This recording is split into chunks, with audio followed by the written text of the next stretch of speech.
Hello students, welcome to science stairs. তো আমরা পৌঁছেছি ক্যালকুলাসের দ্বিতীয় ভিডিওতে। আর এই দ্বিতীয় ভিডিওতে আমি তোমাদের সঙ্গে ডিফারেন্সিয়েশন নিয়ে আলোচনা করব। ডিফারেন্সিয়েশন প্রসেসটা কেমন সেটা নিয়ে আলোচনা করব। কি সেই ডিফারেন্সিয়েশন? এর আগে পর্যন্ত আমরা দুটো রাশির মধ্যে রিলেশন একটা ফাংশনের মাধ্যমে প্রকাশ করেছিলাম এবং ফাংশনকে আমরা গাণিতিকভাবে কেমনভাবে লিখতে পারি, সেই কেমনভাবে তাকে সিম্বলাইজ করি সেটা আমরা দেখিয়েছিলাম। তো চলো তারপরের থেকে এবার শুরু করা যাক। বারবার তোমাদের এর আগে একটা জিনিস আমি বলেছি যে চেঞ্জ পরিবর্তন, অর্থাৎ একটা রাশির পরিবর্তন হলে অপর রাশির কি ধরনের পরিবর্তন হচ্ছে, এটা নিয়েই মূলত আমাদের আলোচনা আটকে ছিল এর আগের ভিডিওতে। তো চলো এবার ওর পরবর্তী থেকে আমরা কন্টিনিউ করতে শুরু করি, ঠিক আছে? তো চলো শুরু করা যাক। তো চলো ক্যালকুলাস সম্বন্ধে, ডিফারেন্সিয়েশন সম্বন্ধে পড়তে গিয়ে আগে আমাদের যে বিষয়টা জানতে হবে সেই বিষয়টা সম্বন্ধে একটু জেনে নিই। দেখো, যে কোনো একটা মোশন, যে কোনো ধরনের মোশন, তার লোকাস যেমনই হতে পারে। লোকাস বলতে কি বুঝি? সঞ্চার পথ বুঝি। লোকাস মানে হলো সঞ্চার পথ। সহজ ভাষায় তুমি যদি আলতা পায়ে হাঁটতে শুরু করো তাহলে তোমার পেছনে একটা ইমপ্রেশন রেখে যাবে, অর্থাৎ তুমি যেখান দিয়ে যাবে তার পেছনে একটা দাগ পড়ে যাবে। এ থেকে প্রমাণ হবে যে তুমি ওই রাস্তায় গিয়েছো। ঠিক তেমন করে তুমি যদি ভিজে রাস্তার উপর দিয়ে চলাচল করো, কাদার উপর দিয়ে চলাচল করো, তাহলে তুমি একটা ইমপ্রেশন রেখে যাবে, যেটা দেখে বোঝা যাবে যে তুমি এক্স্যাক্টলি কোন রাস্তা দিয়ে গিয়েছো। সেরকম ভাবে যদি আমি এই পেনটাকে নিয়ে এই রকম ভাবে বোলাই, তাহলে এই পেনটা কি করলো? তার একটা ইমপ্রেশন রেখে গেল। যাওয়ার সময় সে লেফট টু রাইটে যে মোশনটা করলো তার জন্য সে একটা ইমপ্রেশন রেখে গেল। এই ইমপ্রেশনটাই হলো লোকাস, তাই তো? এবার এই লোকাস জ্যামিতিকভাবে আমরা বিভিন্ন নামে ডাকতে পারি। যেমন এই যে লোকাস পেনটা তৈরি করেছে, অর্থাৎ সঞ্চার পথ তৈরি করেছে, সেটাকে আমরা একটা রেখাংশ বলতে পারি, তাই তো? তাহলে এটাকে যেমন আমরা একটা রেখাংশ বলতে পারি, ঠিক তেমন করে যদি পেনটা এইভাবে চলাচল করতো তাহলে এটাকে আমরা বৃত্ত বলতে পারতাম, তাই তো? তাহলে যদি ওটা এইভাবে চলাচল না করে এইভাবে চলাচল করতো তাকে আমরা প্যারাবোলা বলতে পারতাম, বা পরাবৃত্ত বলতে পারতাম। যদি এর উল্টো ভাবে চলাচল করতো, অর্থাৎ এইভাবে চলাচল করতো তাহলে হাইপারবোলা বলতে পারতাম। বিভিন্ন নামে এদেরকে ডাকতে পারতাম। তাহলে এই যে জিওমেট্রিক্যাল রিপ্রেজেন্টেশনগুলো আমরা করছি, তাই তো? এই যে লোকাসগুলো আমরা পাচ্ছি, এই লোকাসগুলো কি কোনো গাণিতিক সমীকরণের সাহায্যে আমরা প্রকাশ করতে পারি? অবশ্যই পারি। এই লোকাসগুলোকে আমরা জ্যামিতিকভাবে প্রকাশ করতে পারি। কেমনভাবে? যেমন বৃত্তের ক্ষেত্রে তার লোকাস আমরা তার একটা ইকুয়েশনের সাহায্যে প্রকাশ করতে পারি। ইকুয়েশনটা কি? X square plus y square equal to a square. এই ধরনের একটা ইকুয়েশনের সাহায্যে আমরা একটা বৃত্তকে প্রকাশ করতে পারি। ঠিক সেরকম করে একটা প্যারাবোলাকে আমরা Y square equal two 4ax, এই যে ফর্মুলা, এটার সাহায্যে প্রকাশ করতে পারি। তোমাদের যাদের ম্যাথমেটিক্স আছে তারা নিশ্চয়ই বুঝতে পারছো যে এরকমভাবে প্রকাশ করা যেতে পারে। হাইপারবোলার ক্ষেত্রে আমরা কি করতে পারি? X square by a square minus y square by b square is equal to 1। তাহলে এই ধরনের ইকুয়েশনগুলোর সাহায্যে আমরা কি করতে পারি? কোনো একটা রেখা, কোনো একটা লোকাসকে, অর্থাৎ সঞ্চার পথকে প্রকাশ করতে পারি।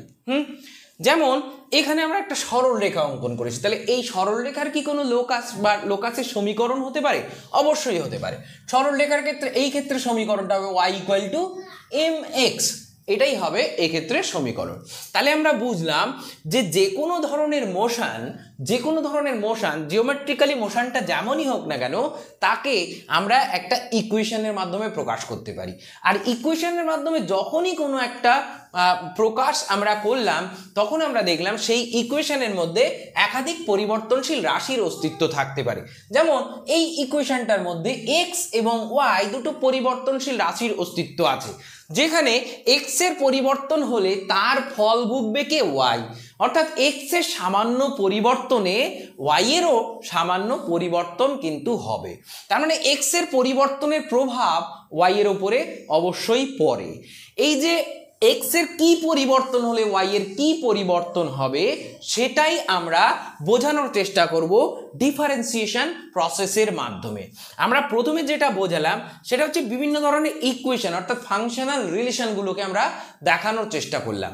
এর মধ্যে অনেক ফাংশনাল রিলেশন আমরা এই যে প্রকাশ করেছি, এর মধ্যে আমরা সব কিন্তু ফাংশনাল রিলেশন প্রকাশ করলাম। দেখো এখানে x square by a square minus y square by b square is equal to 1, where a is a constant, b is also a constant.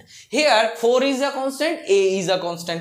Here a is the constant, here m is the constant. তাহলে constant রয়েছে আর বাকি x এবং y দুটো dependent এবং একজন independent একজন dependent এরকম quantity রয়েছে। তাহলে আমরা বুঝছি এখানে for a fixed value of x we can get only one value of y. তাহলে একটা x এর একটি মাত্র মানের জন্য y এরও আমরা কেবলমাত্র একটি মান পেতে পারি, তাই তো? তাহলে এই ধরনের সম্পর্কগুলোকে আমরা কি সম্পর্ক বলতে পারি? অপেক্ষকীয় সম্পর্ক বলতে পারি, তাই না? তাহলে এই যে অপেক্ষকীয় সম্পর্ক নিয়ে আমরা আলোচনা করলাম, এখানে x এর পরিবর্তনে বা একটি রাশির পরিবর্তনে অপর রাশির কি পরিবর্তন হচ্ছে সেটাই আমরা এবার মেজার করার বা পরিমাপ করার চেষ্টা করব। তো চলো সেই পরিমাপ কেমন ভাবে আমরা করব সেটা দেখে নেওয়া যাক, আর সেটা কি কাজেই বা আমাদের লাগবে, তার ইউজটা কোথায় হবে সেটাই আমরা পরপর এবার জানার চেষ্টা করব। তো এই বিষয়টা জানার আগে আমাদের একটা বিষয় জেনে নিতে হবে খুব ভালোভাবে, সেটা হচ্ছে স্লোপ। স্লোপ বলতে বা নতি বলতে আমরা কি বুঝি? হোয়াট ইজ স্লোপ অর্থাৎ নতি। দেখো আমরা বললাম বিভিন্ন রকম ফাংশনাল রিলেশনের একটা লোকাস থাকতে পারে, তাই তো? সেই লোকাসটাই আমরা এই গ্রাফে দেখাতে চাইছি। দেখো ধরো একটা রিলেশনকে এই গ্রাফে প্রকাশ করলাম, কোনো একটা গ্রাফে। এই গ্রাফটা ধরো আমি এরকম একটা গ্রাফ অঙ্কন করলাম, তাই তো? তাহলে এই যে পথটা হলো, এরকম গতিপথটা হলো, এর জন্য নিশ্চয় একটা পারফেক্ট কোনো একটা কন্ডিশন আছে। সেই কন্ডিশনের ভিত্তিতে এই গ্রাফটা তৈরি করা হয়েছে, অর্থাৎ এর একটা নির্দিষ্ট সমীকরণ বা ইকুয়েশনও কিন্তু আছে। তো চলো দেখে নেওয়া যাক স্লোপ বলতে আমরা কি বুঝি। এই গ্রাফটা রয়েছে, এই গ্রাফটার উপরে আমি যে কোনো একটা বিন্দু নিলাম, সাপোজ এখানে আমি একটা বিন্দু নিলাম, নিয়ে এই গ্রাফটার উপরে এই বিন্দুতে আমি একটা স্পর্শক টানবো। এই বিন্দুতে স্পর্শ করে আমি একটা স্পর্শক টানবো। এই যে স্পর্শকটা আমি টানছি, সেই স্পর্শকটা দেখো এক্স অক্ষের সঙ্গে একটা কোণ করেছে। তাহলে এক্স অক্ষের সঙ্গে এই যে কোণটা করেছে সেই কোণটাকে আমরা বলছি থিটা, তাই তো? অর্থাৎ এই যে গ্রাফটা রয়েছে সেই গ্রাফটা ওই এক্স্যাক্টলি ওই পয়েন্টে, সাপোজ এটা পি পয়েন্ট, এই পি পয়েন্টে এক্স অক্ষের সঙ্গে কতটা নত হয়ে রয়েছে, এক্স অক্ষের সঙ্গে কতটা নত হয়ে রয়েছে সেটাই হচ্ছে ওই পয়েন্টে এই যে গ্রাফ, সেই গ্রাফটা স্লোপ বা নতি। তাহলে কতটা নত হয়েছে সেটাই হচ্ছে ওই পয়েন্টের স্লোপ বা নতি। তাহলে এই যে থিটাটা আমরা লিখছি, সেই যে থিটাটা কতটা নত হয়েছে সেটাকেই আমরা বলছি নতি বা স্লোপ, ঠিক আছে? এখন এই স্লোপ কিভাবে আমরা নির্ণয় করতে পারি সেটা আমরা এখন দেখার চেষ্টা করব। দেখো এই পি পয়েন্টে যদি আমরা এই অক্ষর কথা চিন্তা করি, সাপোজ এটা এক্স অক্ষ এবং এটা ওয়াই অক্ষ, তাহলে এই পি বিন্দুর অবশ্যই একটা কোঅর্ডিনেট বা স্থানাঙ্ক আছে।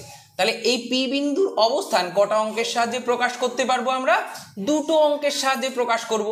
তাহলে এই পি বিন্দুর অবস্থান আমরা দুটি অঙ্কের সাহায্যে প্রকাশ করতে পারবো। তাহলে অঙ্কগুলো কি কি? অঙ্কগুলো হচ্ছে এক্স কমা ওয়াই। অঙ্কগুলো কি কি? অঙ্কগুলো হচ্ছে এক্স কমা ওয়াই, তাই তো? তাহলে তার কারণ কি? আমরা এখানে এক্স থেকে কেটে নিচ্ছি কোন অংশটা? দেখো এক্স থেকে কেটে নিচ্ছি আমরা এতটা অংশ, এখান থেকে এত দূর পর্যন্ত আমরা কি বললাম? এক্স। তাহলে এইটুকু হলো এক্স। তারপর এখান থেকে এই যে দূরত্বটা, সেই দূরত্বটা কতটা? সেই দূরত্বটা হলো ওয়াই, তাই তো? তাহলে এই দূরত্বটা আমি বুঝলাম ওয়াই। তাহলে এবার যদি আমি চিন্তা করি, সাপোজ এটা আমরা একটা ত্রিভুজ যদি কল্পনা করে থাকি, যে এই বিন্দুটার আমি একটা নাম দিলাম এ বিন্দু, এই বিন্দুটার আমি একটা নাম দিলাম বি বিন্দু। এখন ফ্রম ট্রায়াঙ্গেল এপিবি, এই এপিবি ট্রায়াঙ্গেল থেকে আমি কি লিখতে পারবো দেখি? এপিবি ট্রায়াঙ্গেল থেকে আমি লিখতে পারবো tan থিটা ইকুয়াল টু কি লিখতে পারবো, লম্ব বাই ভূমি। ট্যান থিটা ইকুয়াল টু কি, লম্ব বাই ভূমি।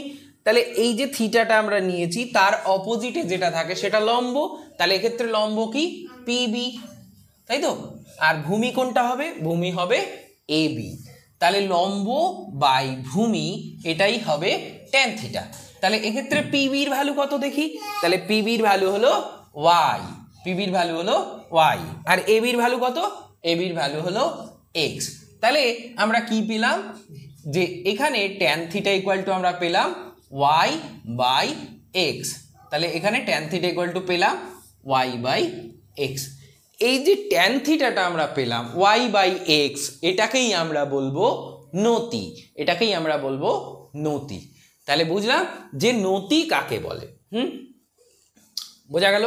এবার দেখো এক্স এর একটি নির্দিষ্ট মানের জন্য এবং ওয়াই এর একটি নির্দিষ্ট মানের জন্য এই যে ট্যান থিটা তার একটা নির্দিষ্ট মান থাকবে, অর্থাৎ ট্যান থিটা বলে যে রাশিটা সেটা একটা ধ্রুবক রাশি। ঠিক সেই কারণের জন্য এই যে y equal to m x, এই যে সমীকরণটা আমরা পেয়েছিলাম, বা y equal to m x plus c, এই যে সমীকরণটা আমরা পাই, এখান থেকে আমরা দেখো বলতে পারবো না যে m equal to y by x. সেই একইভাবে এই y by x equal to আমরা কি পেলাম, y by x equal to আমরা ট্যান থিটা পেলাম। তাহলে ঠিক একইভাবে এই থিটাটা যদি ট্যান থিটা, মানে এটা যদি থিটা কোণ হয়ে থাকে, তাহলে ট্যান থিটা ইকুয়াল টু এখানে আমরা ওয়াই বাই এক্স কিন্তু লিখতে পারবো। অর্থাৎ এখানে এই যে এমটা রয়েছে সেই এমটাই কিন্তু আসলে ট্যান থিটা, যেটা একটা ধ্রুবক রাশি, তাই তো। এবার দেখো এম যদি একটা ধ্রুবক রাশি হয়ে থাকে তাহলে ওয়াই আর এক্স সমানুপাতিক হবে, তাই না। তাহলে ওয়াই আর এক্স যদি সমানুপাতিক হয় তাদের ওদের গ্রাফটা কিন্তু এরকম একটা সরলরৈখিক গ্রাফই হবে। তাহলে এরকম একটা সরলরৈখিক গ্রাফই হবে। তাহলে দেখো আমরা স্লোপ সম্বন্ধে বুঝলাম। এই স্লোপটা সম্বন্ধে বোঝা খুব ইম্পর্টেন্ট যদি আমরা ক্যালকুলাসের ধারণা প্রপারলি পেতে চাই। তাহলে ক্যালকুলাসের ধারণা প্রপারলি নিতে গেলে আমাদের স্লোপের ধারণা কিন্তু পেতেই হবে, তাই তো। তাই আমরা এখানে স্লোপ সম্বন্ধে আলোচনা করে নিলাম। তাহলে এত সময় আশা করি তোমরা নোট করে নিয়েছো, না নিলে ভিডিও পজ করে এটা নোট করে নাও ফার্স্ট, এটাই তোমাদের প্রথম কাজ। তারপর আমি ক্যালকুলাসের বাকি পার্টে পরপর এগোবো। আচ্ছা, তাহলে এখানে আমি দেখো একটা বিন্দু নিয়ে এটাকে দেখালাম, ঠিক তেমন করে এই যে বক্রটা রয়েছে তার উপরে যদি এখানে আমি আর একটা বিন্দু নিই, তাহলে দেখো এখানে যদি আমরা স্পর্শকটা নিই, তাহলে দেখো স্লোপটা চেঞ্জ করে যাচ্ছে না, নতিটা কিন্তু এই জায়গায় গিয়ে আর একরকম থাকছে না, তাই তো। তার মানে সরলরেখার ক্ষেত্রে নতি সব জায়গায় একই থাকলেও এই যে বক্ররেখা তার ক্ষেত্রে কিন্তু নতি বদলাচ্ছে। দেখো এখানে ছিল থিটা, কিন্তু এখানে কিন্তু আর থিটা নেই, অন্য কিছু হয়ে গেছে, আমি চাইলে বলতে পারি থিটা ড্যাশ। তার মানে এখানে নতিটা কিন্তু চেঞ্জ হচ্ছে। তাহলে বক্ররৈখিক গ্রাফের ক্ষেত্রে নতি বারবার চেঞ্জ হতে পারে, বারবার চেঞ্জ হতে পারে। আচ্ছা, তাহলে এই পর্যন্ত আমরা বুঝলাম। তাহলে এখন স্লোপের ধারণা আশা করি তোমরা পেয়ে গেছো। তাহলে এবার এটা আমি মুছে দিলাম। আচ্ছা চলো এবার দেখা যাক আমরা বারবার চেঞ্জ চেঞ্জ চেঞ্জ বলে আসলে কি বোঝাতে চাইছি, এতবার কি চেঞ্জ করার চেষ্টা করছি। একটা রাশির সাপেক্ষে আর একটা রাশির পরিবর্তন, সেই জিনিসটা আমরা কিভাবে পরিমাপ করব সেটা নিয়েই আজকে মূলত আলোচনা করব। তো চলো ধরে নেওয়া যাক এই যে গ্রাফটা আমি অঙ্কন করেছি, এই গ্রাফটা অঙ্কন করেছি, সেই গ্রাফটা আমি প্রকাশ করছি y ইকুয়াল টু fx নামক একটা ফাংশনের মাধ্যমে। তাহলে y ইকুয়াল টু fx নামক ফাংশনের একটা গ্রাফ আমি এটা অঙ্কন করেছি। যদিও তোমরা দেখতে পাচ্ছ যে এটা রেক্ট্যাঙ্গুলার প্যারাবোলিক গ্রাফ। তাহলে এই যে প্যারাবোলিক গ্রাফটা রয়েছে তার ইকুয়েশন কেমন হয় তোমরা আগেই জেনে গেছো। তাহলে এই যে প্যারাবোলিক গ্রাফটা এখানে রয়েছে, y equal to 4ax square, এরকম ধরনের তোমরা একটা গ্রাফ, সেটাকেই তুমি প্যারাবোলিক গ্রাফ বলতে পারো। তাহলে নিশ্চয়ই এর ইকুয়েশনটা সেরকম কিছুই রয়েছে। আমরা একটু পরে প্র্যাকটিক্যালি জিনিসটা বোঝানোর চেষ্টা করছি যে কোন ধরনের ইকুয়েশনে এই প্যারাবোলিক গ্রাফ কেমন করে আসতে পারে। তো এখন আপাতত দেখি যে y ইকুয়াল টু fx ধরি, তার মাধ্যমে এই গ্রাফটাকে আমি প্রকাশ করার চেষ্টা করেছি, ঠিক আছে।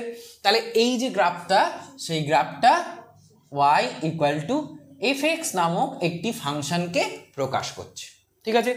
এখন এখানে আমি দুটো পয়েন্ট নিলাম এই গ্রাফের উপরে, a একটি পয়েন্ট আর এই গ্রাফের ওপরে বি নিলাম আমি আরেকটি পয়েন্ট, তাহলে এ এবং বি দুটো পয়েন্ট নিলাম। এখন এ পয়েন্টে দেখো আমি ব্লু কালার দিয়ে দেখিয়েছি যে এ পয়েন্টে যে স্লোপটা হবে সেই স্লোপটা আমি নিলাম θ1। তাহলে এ পয়েন্টে যে স্লোপটা হলো অর্থাৎ নতিটা হলো সেই নতিটা হলো θ1। এবার তুমি দেখো আমি রেড কালার দিয়ে দেখেছি বি পয়েন্টে যখন আমি চলে যাচ্ছি তখন স্লোপটা বদলে গেছে, তার কারণ এটা তো সরল রেখা নয়, বক্ররৈখিক গ্রাফ, তাহলে এখানে স্লোপটা চেঞ্জ হবে। তাহলে এখানে স্লোপটা চেঞ্জ হয়েছে ধরে নিই θ2, তাহলে এখানে স্লোপ অর্থাৎ নতিটা চেঞ্জ হয়ে কি হয়ে গেছে θ2 হয়ে গেছে, অর্থাৎ স্লোপটা চেঞ্জ করেছে। এবার দেখো স্লোপটা চেঞ্জ হয়েছে এ থেকে বির মাঝে, তা এ থেকে বির মাঝে যাত্রাকালে আমরা এই জিনিসটা ক্যালকুলেশন করার চেষ্টা করি যে দেখো এ থেকে বি পথে গিয়েছি মানে আমি এক্স অক্ষ বরাবর যে মানটা তার কি চেঞ্জ হয়েছে দেখি। দেখো এ বিন্দু এটা যদি এক্স অক্ষ হয়ে থাকে এবং এটা যদি ওয়াই অক্ষ হয়ে থাকে, তাহলে এই যে এ বিন্দুটা আমরা নিলাম সেই এ বিন্দুর একটা স্থানাঙ্ক থাকবে, তাই তো? তাহলে আমি ধরে নিলাম যে এ বিন্দুর স্থানাঙ্ক হিয়ার এখানে লিখতে অসুবিধা বলে লিখলে একটু সমস্যা হয়ে যাবে, একটু ঘেঁচানো মতো হয়ে যাবে, তোমাদের বুঝতে অসুবিধা হবে, তাই আমি আলাদা করে লিখে দিচ্ছি। হিয়ার দ্য কোঅর্ডিনেট অর্থাৎ স্থানাঙ্ক অফ এ ইজ, আমি ধরে নিলাম যে এর স্থানাঙ্ক হলো x1, y1, ঠিক আছে? এবং and here the coordinate of B is x2, y2। তাহলে আমি ধরে নিলাম যে বি বিন্দুর স্থানাঙ্ক x2, y2 এবং এ বিন্দুর স্থানাঙ্ক x1, y1, ঠিক আছে? তাহলে দেখো এই যে এ বিন্দু এখানে আমি কি লিখবো x1, ঠিক আছে? আর এই যে বি বিন্দু এখানে আমি কি লিখবো x2। তাহলে এখান থেকে এই পর্যন্ত দূরত্ব যেটা সেটা কতটা হবে? দেখো এই x2 মানে এইটা যদি আমি অরিজিন ভাবি তাহলে ও থেকে এই পুরো দূরত্বটা, তাই তো? তাহলে ও থেকে এতটা যে দূরত্ব সেটাই তো x2, তাহলে এই যে ডিফারেন্সটা সেই ডিফারেন্সটা কত হবে? x2 মাইনাস x1 হবে। তাহলে এইটুকুর দৈর্ঘ্য কত হলো? x2 minus x1। তাহলে দেখো আমি যদি এখান থেকে এইটুকুর কথা ভাবি, এটা একটা বিন্দুর নাম দিলাম সি বিন্দু, তাহলে এই AC ইকুয়াল টু কত হবে? x2 minus x1। তাহলে AC ইকুয়াল টু হবে x2 মাইনাস x1। দেখো সিমিলারলি আমরা যদি চিন্তা করি তাহলে এইটা আমরা স্থানাঙ্কটা আমরা বলতে পারো y1, কেননা এর স্থানাঙ্ক দেখো y1 এবং x1। তাহলে বির স্থানাঙ্ক কি হবে? বির স্থানাঙ্ক হবে y2, তাই তো? তাহলে এই যে দূরত্বটা, এই যে দৈর্ঘ্যটা সেটা আমরা কত পাবো? এই যে দৈর্ঘ্যটা সেটা আমরা কত পাবো?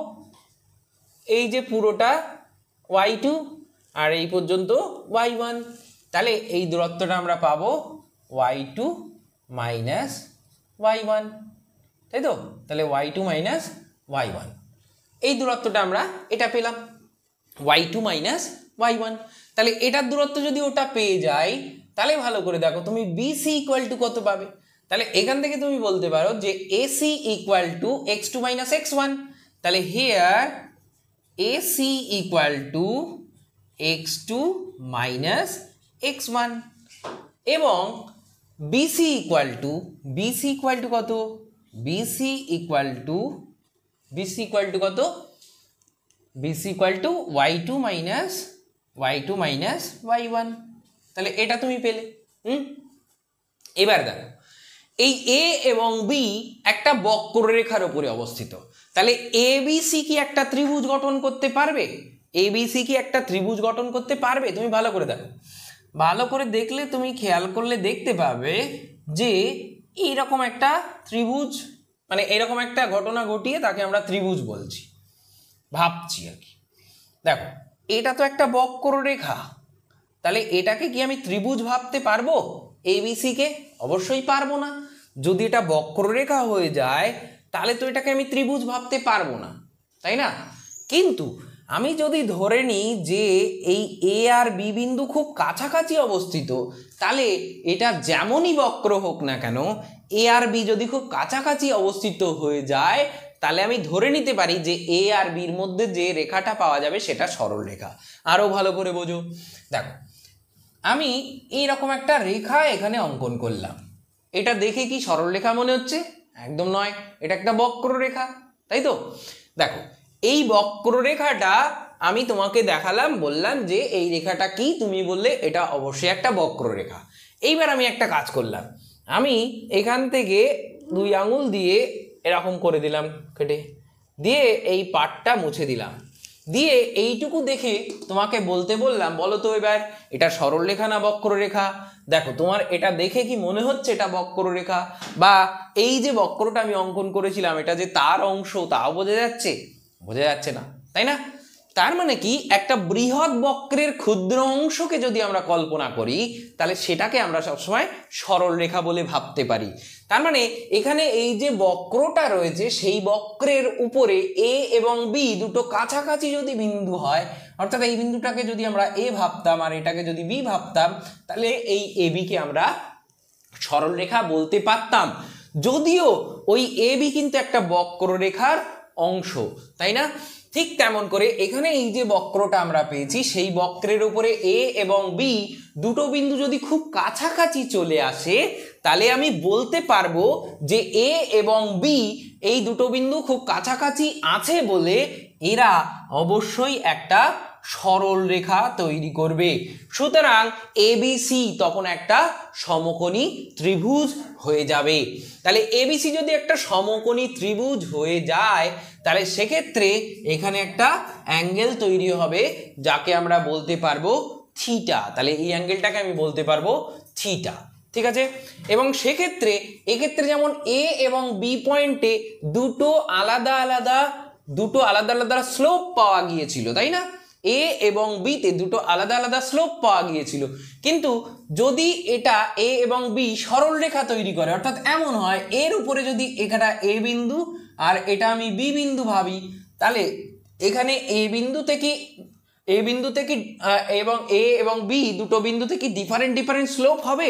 অবশ্যই হবে না, তার কারণ একটাই স্লোপ হবে। তার মানে তখন এই যে একটাই স্লোপ পাওয়া যাবে, অর্থাৎ যেটাকে আমরা থিটা বলে মনে করতে পারবো, ঠিক আছে? তাহলে সেক্ষেত্রে একটাই স্লোপ পাওয়া যাবে। এটা বুঝলাম।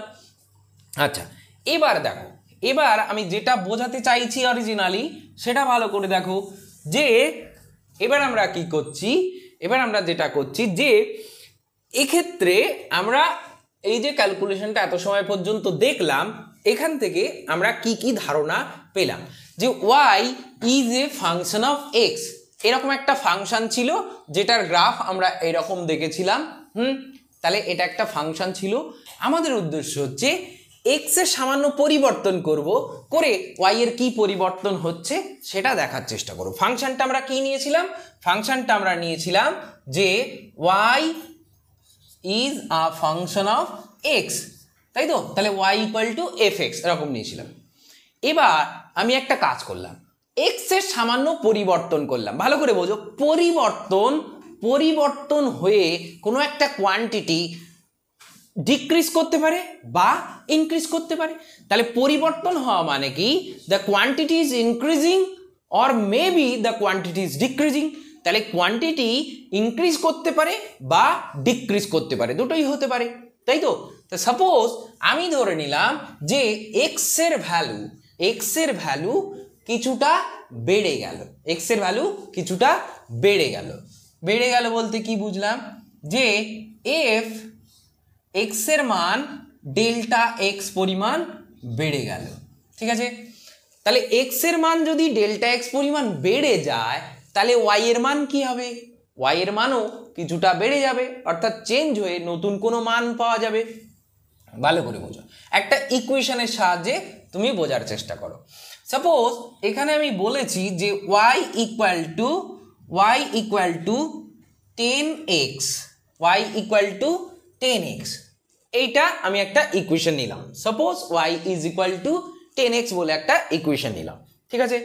তাহলে দেখো when x is equal to 1, when x is equal to 1 তখন y কত, তখন y is equal to 10, তাই তো। এবার আমি বললাম x এর মানের সামান্য পরিবর্তন করলাম। সামান্য পরিবর্তন মানে কি, x এর মান 1 না করে আমি কি করলাম, হেয়ার আমরা কি করলাম x প্লাস, x এর মান কি করলাম, আগে 1 দিয়েছিলাম, এখন 1 দেবো না, এখন দেবো 1 প্লাস 0.0001, ঠিক আছে।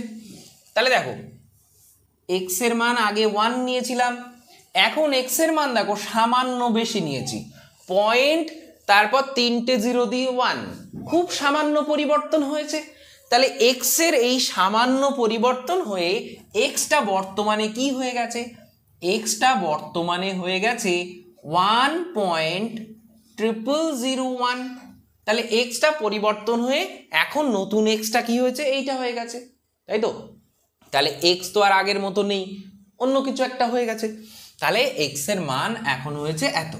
তাহলে এই যে পরিবর্তনটা হয়েছে, তাহলে দেখো এটা ছিল আগে x যার ভ্যালু 1 বসিয়েছিলাম, তারপর x এর সামান্য মান বেড়ে গেল, এই যে সামান্য মান সেটাকে আমরা বললাম ডেল x। তাহলে এইটা হওয়ার পরে x এর মান যেটা নতুন আসলো সেটা আমি মনে করলাম x ড্যাশ, ঠিক আছে। তাহলে আমি কি লিখতে পারবো, x dash equal to x plus delta x, এটা লিখতে পারবো তো। তাহলে x এর মানে সামান্য পরিবর্তন এসে এখন x ড্যাশ হয়ে গেল, x ড্যাশের ভ্যালু এখানে কত, এত। তাহলে এই যে মানটা আমি নিলাম 1.0001, এই যে মানটা নিলাম এইটাই এখন x ড্যাশের ভ্যালু, তাই তো। তাহলে x ড্যাশের মান এখন যদি এখানে x এর 1 এর পরিবর্তে আমি যদি এই মানটা বসাই, তাহলে y এর মানেও সামান্য পরিবর্তন আসলো, তাই তো। কত পরিবর্তন আসলো দেখি, y তখন হয়ে গেল ধরে নি y dash, y dash equal to কত, 10 ইন্টু x এর জায়গায় x ড্যাশ বসাবো, তাই তো। তাহলে 10 ইন্টু x ড্যাশ, অতএব এই যে সংখ্যাটা পেলাম তার সঙ্গে 10 গুণ করে দেবো, তাহলে পাবো 10.001, তাই তো। তাহলে y ড্যাশ ইকুয়াল টু পাওয়া গেল এটা। তাহলে আগে দেখো x ইকুয়াল টু যখন 1 ছিল তখন y ইকুয়াল টু 10 পাওয়া গিয়েছিল, কিন্তু x ইকুয়াল টু যখন 1.0001 তখন y ইকুয়াল টু 10.001। তার মানে x এ সামান্য পরিবর্তন করেছি বলে y এও সামান্য পরিবর্তন ধরা দিয়েছে, তাই না। পরিবর্তন হয়ে y নতুন কোনো একটা মান পেয়েছে, তাই তো। তাহলে এখানেও এক্স্যাক্টলি কিন্তু আমরা তাই করছি। তাহলে দেখো এখানে y ইজ ইকুয়াল টু আগে fx ছিল, এই যে ফাংশনটা ছিল, এখন x এর মান সামান্য পরিমাণে বাড়ালাম, ডেল্টা x পরিমাণ বাড়ালাম, বাড়ালে y এর মান পরিবর্তন হয়ে গেল y ড্যাশ। তাহলে y এর মান স্বভাবতই কিছুটা বেড়ে গেছে যেহেতু x এর মান আমরা বাড়িয়েছি, তাই তো। তাহলে y এর মান কতটা পরিবর্তন হয়েছে জানতে গেলে আমার কি করতে হবে, y ড্যাশ মাইনাস y করতে হবে। তাহলে y ড্যাশ মাইনাস y করলে আমি কি পাবো, f of x plus delta x minus f of x, এটা পাবো, তাই তো। এইটাকেই আমরা লিখি, যদি x এর সামান্য পরিবর্তন বলি তাহলে y এরও পরিবর্তনটা খুব সামান্য হবে, তাই ওটাকে আমরা বলি ডেল্টা y। তাহলে আমরা লিখতে পারলাম delta y is equal two f of x plus delta x minus of fx। তাহলে এটা হয়ে গেল এখন আমাদের ডেল্টা y এর ভ্যালু, ঠিক আছে। তাহলে এটা হয়ে গেল এখন আমাদের ডেল্টা y। এবার দেখো এই উপরেরটা আমি এখন মুছে দিচ্ছি, দিয়ে এখান থেকে আমি কন্টিনিউ করছি। তাহলে এই যে ডেল্টা y, এটাকে তুমি ইকুয়েশন 1 মনে করে রাখো, সুবিধা হবে পরে। আচ্ছা, তাহলে ডেল্টা y ইকুয়াল টু আমরা এটা পেলাম। তাহলে x এর পরিবর্তন কতটা করেছিলাম, ডেল্টা x পরিমাণ, তাতে y এর পরিবর্তন কতটা হলো, ডেল্টা y পরিমাণ। তাহলে আমি কি বলতে পারি যে এখান থেকে ভালো করে দেখো, x এর ডেল্টা x পরিমাণ পরিবর্তনে y এর পরিবর্তন,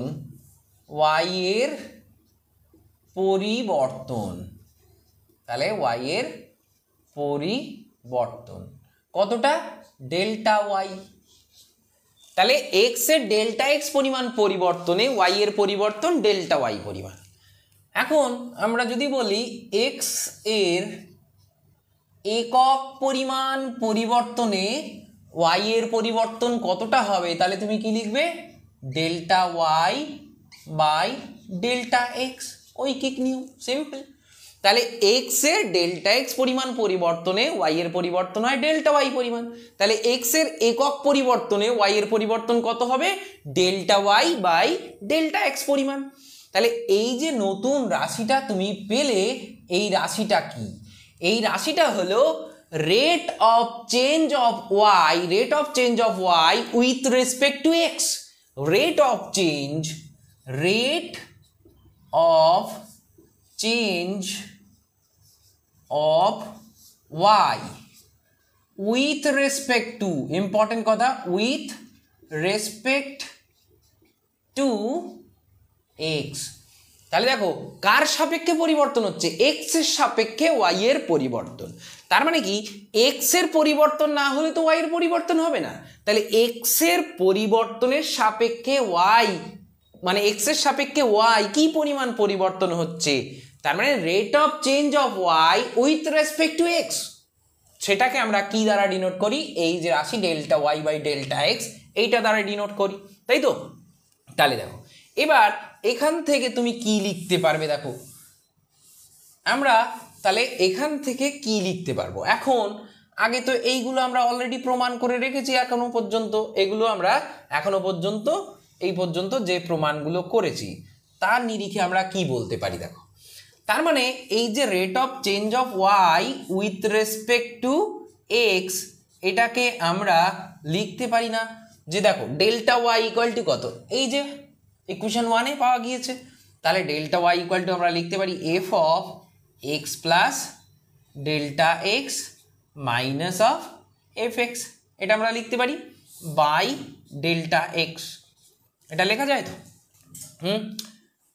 এবার দেখো আমরা অঙ্ক যখন করেছিলাম এই স্লোপটা নিয়ে যখন ক্যালকুলেশন করছিলাম, স্লোপ তো বিভিন্ন টাইপের হতে পারে, বিভিন্ন ধরনের বক্র হতে পারে, তাই না? তাহলে একটা যদি বৃহৎ বক্ররেখা হয় তাহলে তার মধ্যে এ এবং বি খুব কাছাকাছি এনে তবেই আমরা রেট অফ চেঞ্জটা নির্ণয় করবো। আমরা এখানে সামান্য পরিবর্তন, ইনফাইনাইট সিমিলার, অর্থাৎ খুবই স্মল পরিবর্তন, এক্স এর সামান্য পরিবর্তনে ওয়াই এর সামান্য কি পরিবর্তন হয় সেইটা জানতে চাইছি, তাই তো?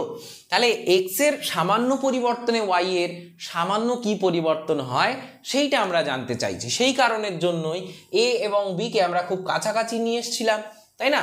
তার মানে কি কাছাকাছি নিয়ে আসা মানে এই বিটা কাছে এসে যাওয়া, মানে এই বিন্দুটা, এই যে বির পাদবিন্দু কোথায়? এখানে। তাহলে বি যদি এখানে চলে আসে তাহলে পাদবিন্দুটা কোথায় চলে আসবে? এখানে চলে আসবে। তাহলে পাদবিন্দু যদি এখানে চলে আসে তাহলে ডিফারেন্সটা কি হবে? আস্তে আস্তে কমতে থাকবে। তাহলে এ আর বি যদি খুব কাছাকাছি চলে আসে তাহলে এই যে x2 মাইনাস x1, এই যে ডিফারেন্সটা ডেল্টা এক্স, এই যে ডিফারেন্সটা, সেই ডিফারেন্সটা খুব কম হবে। তার মানে আমরা একটা কথা বলতে পারি, যখন এক্স এর খুব ক্ষুদ্র পরিবর্তন হচ্ছে, অর্থাৎ আমি একটা লিমিট বেঁধে দিচ্ছি এক্স এর পরিবর্তনের, যে আমরা সেটা কেমন করে বলছি, কথায় আমরা যেটা বলছি সেটা আমরা কিভাবে এখানে প্রকাশ করছি দেখি। যখন আমরা বলতে চাইছি যে rate of change of Y with respect to x when delta x change, delta x কি চেঞ্জ ইন এক্স, অর্থাৎ এক্স এ যখন পরিবর্তনটা খুব ক্ষুদ্র, খুব ক্ষুদ্র, তাহলে খুব ক্ষুদ্র পরিবর্তন মানে কি? Tends to zero. Tends to zero মানে কি? টেন্ডেন্সি, টেন্ডস কি বলছি? TENDS, tends to. তার মানে এক্স এর টেন্ডেন্সি কি? এক্স এর টেন্ডেন্সি হচ্ছে কি সামান্য পরিবর্তন হওয়া। তাহলে এক্স সামান্য পরিবর্তন হচ্ছে, খুব কম, তার মানে কি সেটা প্রায় শূন্য, পরিবর্তনটা খুবই ক্ষুদ্র।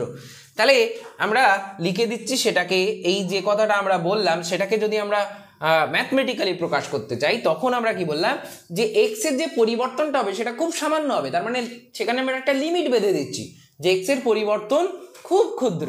তাহলে সেই লিমিট, তাই আমরা লিখলাম limit X tends to zero. তখন rate of change of X with rate of change of Y with respect to X, সেইটা ইকুয়াল টু আমরা কি লিখতে পারি? এ পাশে আমরা ঠিক এমনভাবে লিখতে পারি limit delta x tends to 0 f of x plus delta x minus of f x by delta x. ঠিক আছে, এই যে জিনিসটা আমরা পেলাম লিমিট, এই যে জিনিসটা পেলাম limit delta Y by delta x when delta x tends to 0 অর্থাৎ when change is very small in x, then rate of change of y with respect to x is, এটা আমরা লিখতে পারি, তাই তো? তাহলে এটা ইকুয়াল টু আমরা কি লিখতে পারি, এটাই হচ্ছে মোস্ট ইন্টারেস্টিং পার্ট। তাহলে এত সময় পর্যন্ত আশা করি তোমরা এটা লিখে নিয়েছো, পরপর নোট ডাউন করতে করতে যাবে, তা না হলে জায়গা শর্ট হলেই আমার তো মুছে দিতে বাধ্য হতে হবে। তো ঠিক আছে, দেখে নেওয়া যাক। এবার এই যে ইকুয়েশনটা পেলাম, এটাকে আমি ইকুয়েশন 2 যদি বলে থাকি, তাহলে এখান থেকে এটাকেই আমরা কি লিখতে পারি দেখি। এই যে এখানে আমি ইকুয়েশনটা আবার একবার লিখে নিই, যে limit delta x tends to 0 করেছিলাম, delta Y by delta x করেছিলাম, ইকুয়াল টু আমরা কি বলেছিলাম, f of x plus del x minus f of x by del x, তাই তো? আচ্ছা সরি, এখানে আমরা একটা লিমিট দিয়েছিলাম, এখানে আমরা লিখেছিলাম limit delta x tends to 0 f of x plus del x minus f of x by del x, এটা ছিল। এই যে ইকুয়েশনটা আমরা দেখতে পাচ্ছি, তাই তো? এটাকে আমরা কেমন ভাবে লিখতে পারি, এই লাইনটাকেই আমরা এবার এইরকম ভাবে লিখতে পারবো, এটাকেই আমরা বলবো ডিওয়াই ডিএক্স, ডিওয়াই ডিএক্স। ঠিক আছে, তাহলে এই জিনিসটাকেই আমরা বলবো কি, এই জিনিসটাকেই, অর্থাৎ এই জিনিসটা মানেই তো এটা, তাহলে এটাকেই আমরা কি বলবো, ডিওয়াই ডিএক্স নামক এই যে নতুন চিহ্ন, এইটা দ্বারা প্রকাশ করলাম, তাই তো? এই যে চিহ্নটা ডিফারেন্সিয়েশন সিম্বল, এইটাকে তোমার কিন্তু বারবার ইউজ করতে হবে ক্যালকুলাসে গিয়ে। তাহলে এত সময় পর্যন্ত আমরা নির্ণয় করলাম dy dx is equal to কি, আসলে limit delta x tends to 0 f of x minus f x by delta x. ঠিক আছে, তাহলে ডিওয়াই ডিএক্স ইকুয়াল টু আমরা এটা লিখতে পারি, তাই তো? এবার দেখো প্র্যাকটিক্যালি আমরা বোঝার চেষ্টা যদি করি যে এই যে ডিওয়াই ডিএক্স জিনিসটা আসলে কি, এত সময় পর্যন্ত এই যে ছাইপাশ তোমাদের গেলাম, তাহলে এতে আমার কি উপকার হবে শরীরে, সেটা তো আমার বোঝার চেষ্টা করতে হবে। অর্থাৎ এই যা কিছু ক্যালকুলাস বলে এত কিছু তোমার শেখানোর চেষ্টা করছি, এটা প্র্যাকটিক্যাল ইউজ কোথায়, তাই না? তাহলে এর প্র্যাকটিক্যাল ইউজের জন্য আমরা নেক্সট পার্টে অবশ্যই আমরা এর প্র্যাকটিক্যাল ইউজগুলো দেখার চেষ্টা করব।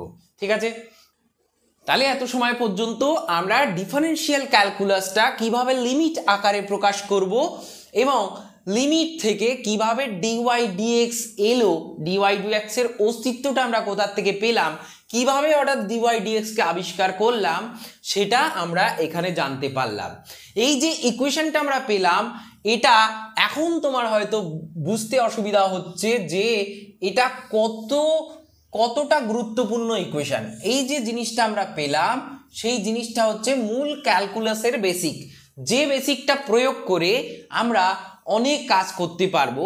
পরবর্তীতে আমরা এবার নেক্সট সিরিজগুলোতে পরপর আলোচনা করতে যাব, খুব প্র্যাকটিক্যালি আমরা আলোচনা করতে যাব। অর্থাৎ একটা রাশির সামান্য পরিবর্তন হলে অপর রাশি কি পরিবর্তন হয়। অর্থাৎ মনে করো তোমার বলে দিল যে কোনো একটা রেক্ট্যাঙ্গেলের এরিয়া বলে দিল, এরিয়া ইকুয়াল টু তুমি কি লিখতে পারবে, এরিয়া বলে দিল দেখালো 200, দৈর্ঘ্য আর প্রস্থ, তাহলে কি হলো এক্স তার দৈর্ঘ্য আর ওয়াই তার প্রস্থ। এবার তুমি বললে দৈর্ঘ্য আর প্রস্থ গুণ করে তুমি কত পাবে, 200 পাবে, তাই তো? তাহলে এই যে একটা ইকুয়েশন পেলে, এই ইকুয়েশনে এই যে ইকুয়েশনটা তুমি পেলে, ঠিক আছে, এখান থেকে তুমি বলতে পারবে না যে y ইকুয়াল টু 200/x, তাই তো? তাহলে এখান থেকে এই ইকুয়েশনটা তুমি এরকম ভাবে লিখতে পারবে। এখান থেকে তুমি dy dx করলে কি পাবে, dy dx করলে কি পাবে, এখান থেকে তুমি dy dx করলে কি পাবে, কি পাবে dy dx করলে, সেটাই আমরা এর পর দিন আলোচনা করব, যেটাকে আমরা বলবো এই যে ক্যালকুলাস বা অন্তর্কালজ তার প্রপার্টিস বা ধর্ম। তাহলে এবার এই সিরিজটাকে তুমি কন্টিনিউ করতে করতে এগোলে তোমার কোনো রকম প্রবলেম আর থাকবে না, ক্যালকুলাস নিয়ে কোনো সমস্যা থাকবে না। ফিজিক্সে যেটুকু ক্যালকুলাস ব্যবহার করব সেটুকু আমরা 100% কভার করে দেব এবং খুব স্মুথলি তুমি এগোতে পারবে এই বিশ্বাস রাখছি। তো যা এত সময় পর্যন্ত পড়ানো হলো এ সম্বন্ধে যদি কোনো প্রশ্ন থাকে তাহলে কমেন্টে জানাবে, যদি কোনো কিছু অসুবিধা থাকে অবশ্যই জানাবে, আর ভিডিও ভালো লাগলে অবশ্যই কমেন্ট করবে, বন্ধুদের সঙ্গে শেয়ার করবে, উপকারটা একা ভোগ না করে সমস্ত সবার সঙ্গে শেয়ার করবে। ঠিক আছে, ধন্যবাদ, দেখা হচ্ছে পরের ভিডিওতে। তবে একটা কথা বলে যাই, এই যে সিরিজটা আমি মেনটেন করছি এই সিরিজটা মেনটেন করেই কিন্তু তোমাকে পড়তে হবে, তবেই তুমি কমপ্লিটলি বিষয়টা বুঝতে পারবে, না হলে তোমার কিন্তু অসুবিধায় পড়তে হবে। ঠিক আছে, ধন্যবাদ, দেখা হচ্ছে পরের ভিডিওতে।